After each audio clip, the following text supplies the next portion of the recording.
Sa tingin mo ba, guilty si Vice Presidente Sara Duterte? Sasabihin niya mga yan. Oh, Vivian sasabihin niya, hindi. No, hindi guilty si Sara Duterte. Gaganyan ho yan mga yan, mga kababayan. Tapos, bakit mo nasabing hindi guilty si Vice Presidente Sara Duterte? Kasi wala namang mga ebidensyang ipinapakita sa kanya eh. Pero kapag kaho ito, ipinakita mga bossing, mga natutulala naman. Ito, tingnan nyo. calls for Philippine Vice President Sara Duterte to return confidential funds which state auditors say were improperly used. Anak ng putik naman. Akala ko ba clear na sa COA ang ating Vice Presidente, mga DDS? Di ba yan ho yung lagi nilang sinasabi? Clear na sa COA ang Vice Presidente na ipaliwanag na yan sa COA. Bakit may pinababalik?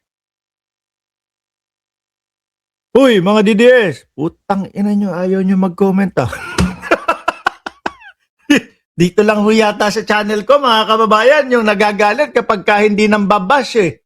Yung mga di ba? Oh, founder ng Cereza Post, puro kabati dyan. Dito, doon sa mga vlogger nila. Taitiga, shoutout po sa inyo. Oh, doon sa mga vlogger nila. Pag nag-comment ka, no? Tapos sinampal mo ng katotohanan yung vlogger nila, deleted yung comment mo. Dito, tayo pa yung naghahanap sa kanila eh. Tayo pa yung, hindi ba nga nagko-comment? Oy! Nasa na yung papiso-piso comment ninyo?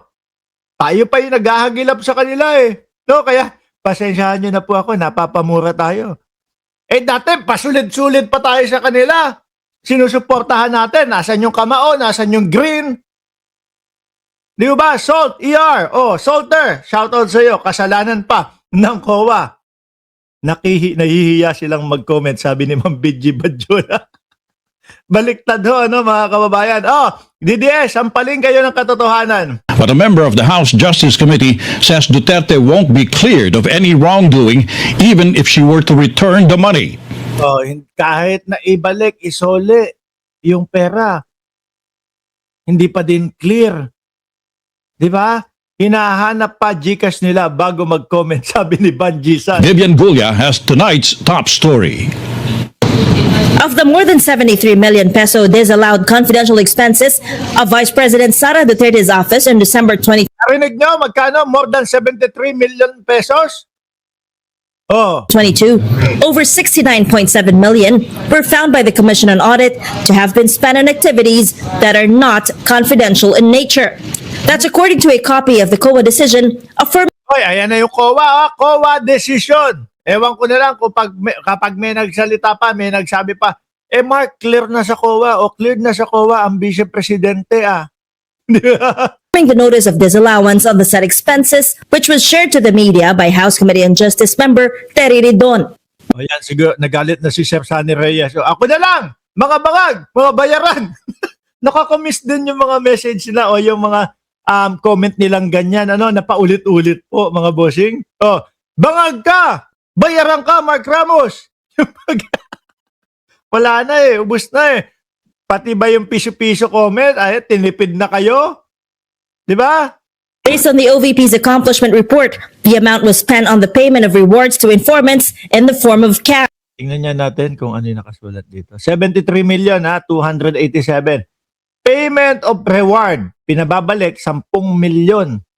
Payment of rewards, various goods, 34 billion 857.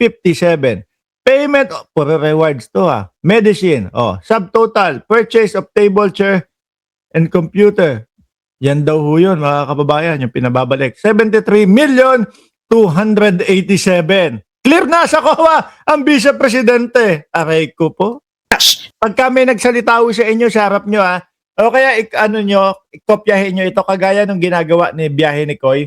Kapag ka lumilibot siya, shoutout ko kay kapatid na Biyahe ni Koy. No, kasi araw-araw ko pinapanood yung Kalye serye niya eh. Tinatanong niya yung mga DDS. No? Bakit kailangan o bakit hindi guilty si Sara Duterte? Tapos sabay isasalampak niya yung mga ganyan. Ganon din ho ang gawin nyo. Pagka may nakasalubong kayong DDS, no? At sinabi, oy, clear na sa COA si Sara. Iganon mo agad sa mukha. Kumbaga ganyan, eto yung papel. Sasabi, Oy, clear na sa ano? Clear na sa COA si Sara. Ganon mo. Babasa niya. Ano ba to? Ipinapabalik ng COA yan sa Vice Presidente. At kahit na yan ay ibalik niya daw, hindi pa din siya clear. Diba? Ferdinand Longgalong. various goods and medicines. In its February 2025 petition for review before the COA, Duterte and two other OVP officials argued that the condition on supporting documents evidencing success of information gathering and surveillance activities had been complied with. But the COA said the OVP did not present the details of the confidential expenses and a narration of the success of its information gathering to prove its necessity and the reasonableness of the amounts paid. Baka wala naman po kasing ipapasa. Kagaya na lang din mga kababayan, doon sa mga Mary Grace Piatos. Okay lang gumamit ng mga inisyal o mga alias ho. Pero dapat merong hiwalay na envelope na magpapaliwanag kung sino si Mary Grace Piatos, kung sino yung si Igit-Igit, yung naigit daw po doon sa sa sauna. Kailangan may hiwalay na paliwanag yun. Para po mapatunayan na okay, talagang totoo itong ganito nila. Kasi sa COA po ipapasa yan eh. Pagka hinayaan lang po ng COA na sige, puro alias to. Baka po lahat na lang po ng may confidential funds na may sobra doon sa kanilang pera o lahat ng confidential funds na hindi nila ginamit sa tamang puro ang ipasa na lang po sa COA, puro mga alias na lang po. Kaya importante mga kababayan, na may pagpapaliwanag kung sino sila Mary Grace Piatos. Ang idadahilan nila, madedelikado ang buhay ni Mary Grace Piatos. Bakit? Terorista ba yung mga COA? Yung Commission on Audit ba terorista para pagtitigukin niya mga yan? Hindi. Parte ng gobyerno ang COA, mga kababayan. Anyway, alisin na natin yan. Dumako tayo. Doon muna tayo. Sa buksingan mga kababayan. Babalik lang tayo. Dito muna tayo. Ito, Baste Duterte na. Naalala nyo si Baste Duterte, mga kababayan? Doon naglunsad sila nung rage nila, RAGE, na ang gusto lang daw nila, mga boss chief amo sir, ay ulo ni Pangulong Bongbong Marcos. Di ba? Kumbaga, ang pagkakaintindi ko doon sa mga sinasabi ni Baste Duterte, kayo, ibang mga politiko na mga nagnakaw na, mayayaman na kayo, meron na kayong mga ganito, meron na kayong mga ganito,